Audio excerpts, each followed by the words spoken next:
Hi guys, so I know that it has been forever and a day, and I am actually just making some biscuits and gravy. I'm going to make the gravy homemade for you. If you would like a video for homemade biscuits, leave me something in the comments below.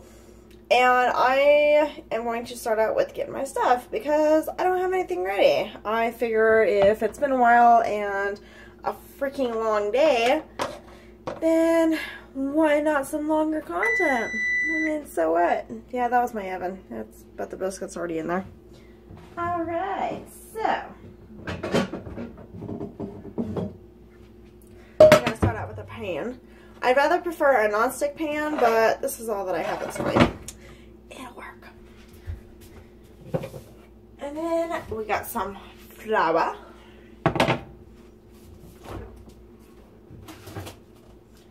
Some milk.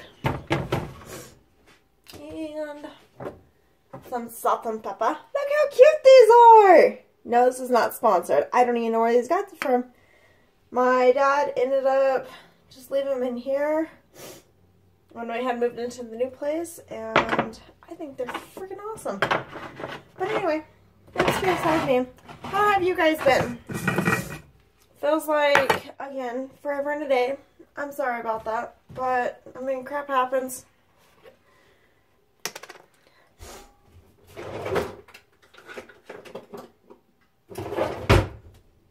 I can't find my 1 cup measuring, so I have my half cup. And look at this.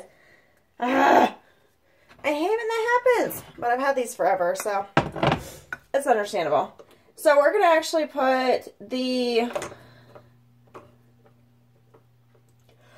Oh, goodness. Oh, my God. We're going to put the oven on low because you don't want to burn it. Milk and flour combined is definitely a no-no. It's no. And plus, it's a beach ball to get off the pan. So I'm going to add in half. Back up.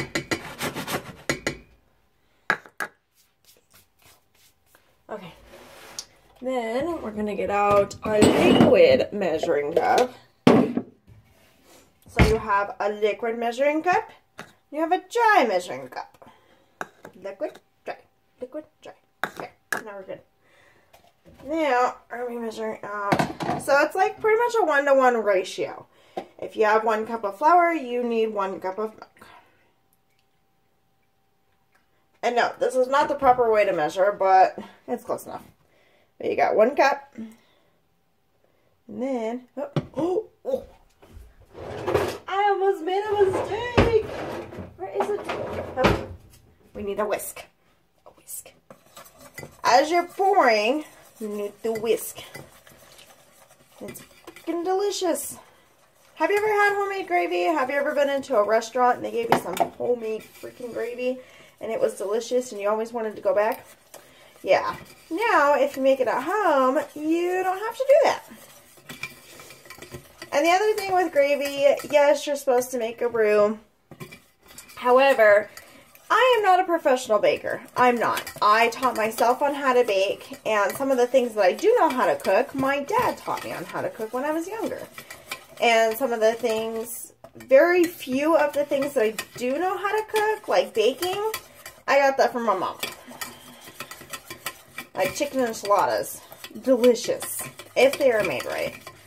I've had a couple of people try and recreate the enchiladas and it didn't turn out very good. I'm sorry if you're watching, but it just did not turn out very good. Okay.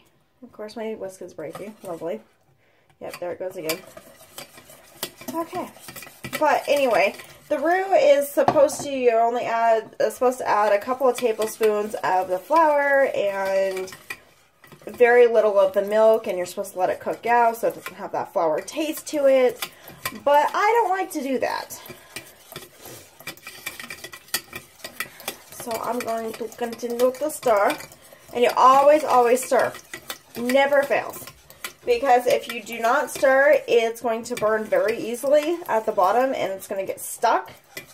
And that's not what we need to do. No. So, I'm going to get this to where it's just simmering, and I'll be right back.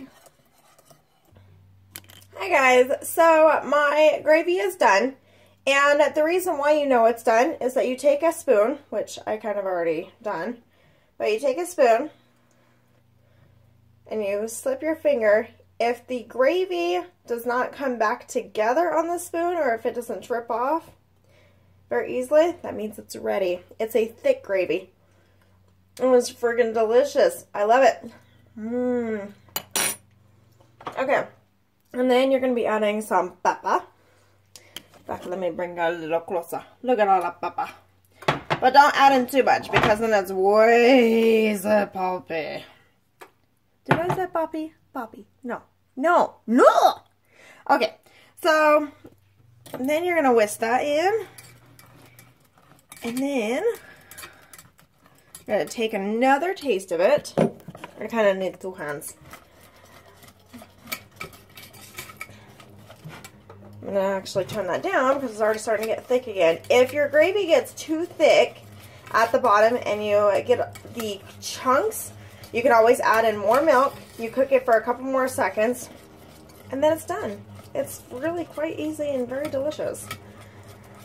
On mine, it has chunks because just picking up the camera for that long, it's very tedious. Very, very tedious. And notice, it's quiet. None of my kids are with me. They're actually gone for 4th of July weekend. By the way, happy 4th to everyone that's still watching. Alright, now my gravy is too thick because I left it alone. So we're going to add just a tiny bit more milk. We're going to stir that in. Ah! Did I get me? Did I get me? Okay, we're good. Okay.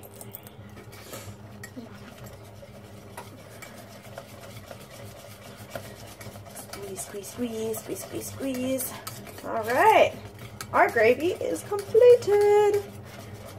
Alright, so now we're going to be waiting for the biscuits to come out of the oven. And after they come out, I'll show you of how I like to present it. There's different ways that you can present it. And yes, I know, it's biscuits and gravy. But some like to tear up the biscuit and pour in the gravy. Others like to present it of just leaving the gravy alone. Not the gravy. There. I'll be back with you.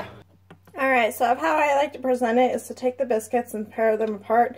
The reason why these biscuits did not tear completely apart, you know, just in half, is because they're very thick in the center, and that's how I like my biscuits. And then I'm going to take some gravy, which you cannot see any of that, gravy, and just pour it on top. I really enjoy gravy, so I'm going to have kind of a second helping to myself. Why not? Here by myself, I'm at home. Delicious. Okay, so yeah, that's how I like to do biscuits and gravy. And also, if you're new to my channel, please give this video a thumbs up, subscribe, and leave me something in the comment below on what you would like to see next. Thanks, guys. Bye. I'm going to go eat my breakfast now.